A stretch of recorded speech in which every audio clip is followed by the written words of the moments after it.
Okay, we're here with Mitch Steele, head brewer at Stone, and we're going to taste 3 beers with him. And Mitch, what do you want to start out with?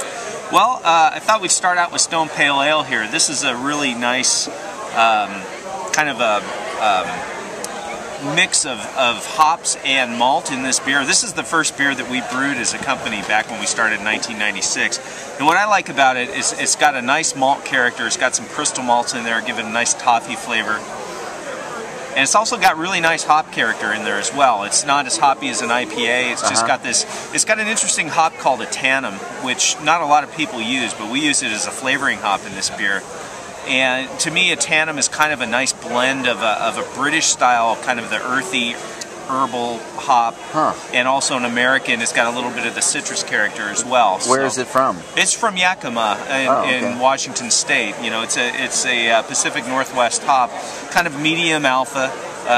So it's not real bitter, and kind of medium on the intensity of the aroma. So it goes well with a beer like this. It's got some crystal malt character, and you just get kind of a blend of all the different flavors. Cool. Got a good bitterness on the finish, and just a nice malty smoothness, and it's just a good drinking beer. It's got a lot of flavor to it.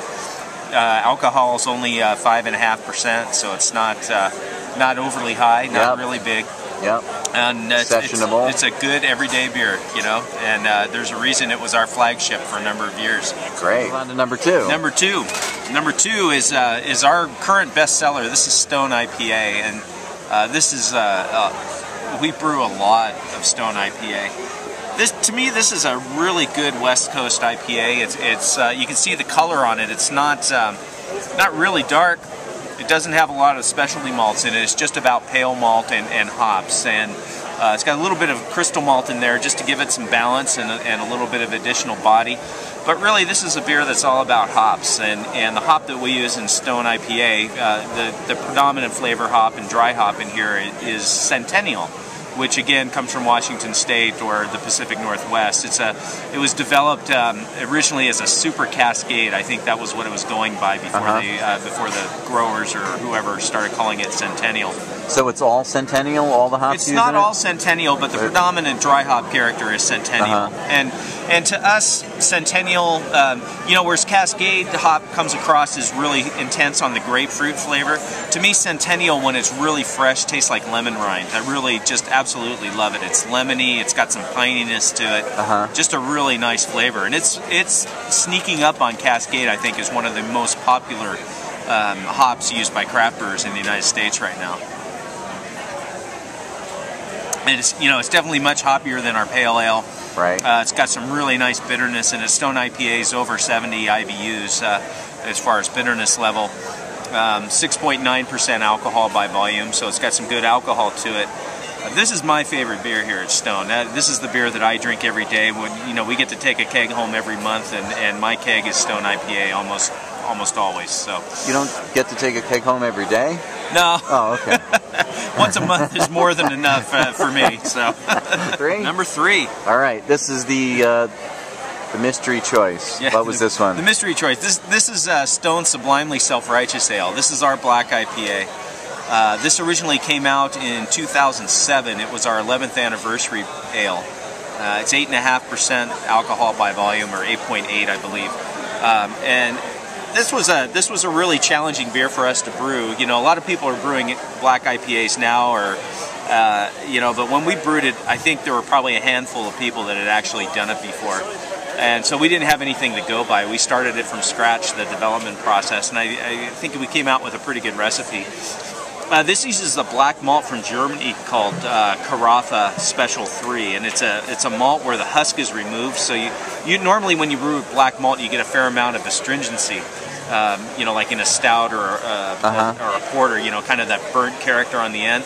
Well, when you use a dehusked malt, you don't really get that. So you get a little bit of the roast character, but it kind of mellows it out a little bit.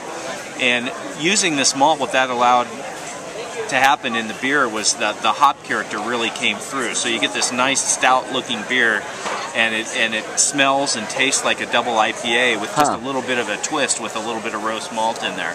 So is that sort of the main challenge of doing a dark, sort of a black beer like that is to sort of balance the hoppiness with the maltiness of the dark roasts? Yeah, and that's what we struggled with when we were developing this. You know, we were using chocolate malt and black malt, and the beers just came out too roasted, and the hop character wasn't coming through.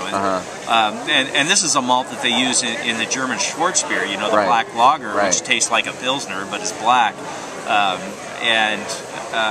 You know, so we came up with the idea of using it in this beer, and it really came out nice.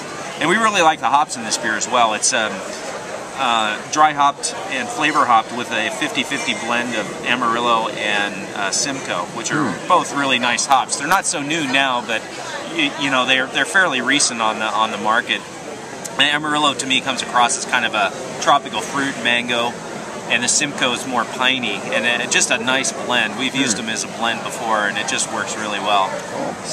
So all three of these beers were dry hopped? No, actually the pale ale is not. The pale ale is not. Pale ale is not dry hopped. It's just flavor hopped with a tannum at the end of the brewing process. But we don't dry hop the pale ale. All right. Yeah. Excellent. All right. Well, Mitch, thanks so much. Yeah, you're welcome. This was a lot of fun. Cool. Cheers.